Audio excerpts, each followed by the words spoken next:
3 hours yesterday, Warren Buffett spoke to CNBC as the guest editor, and the conversation was littered with gems which any investor will want to take advantage of. Let's begin with the first, where he speaks about how it is impossible to time markets and stocks have to be picked up consistently over time. The best thing with stocks actually is to buy them consistently over time. You want to spread the risk as far as the specific companies you're in by owning a diversified group, and you diversify over time by buying this month, next month, the year after, the year after, the year after.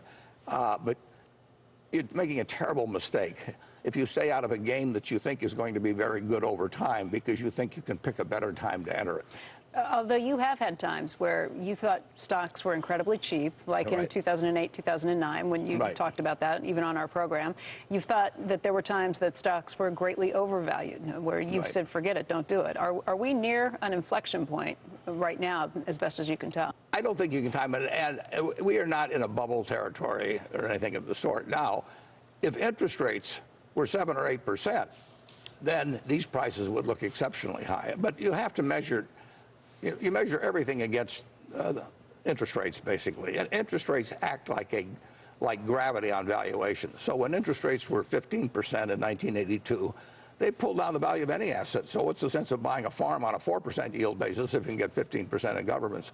But measured against interest rates, stocks actually are on the cheap side. Well, for all of you chasing multi-bag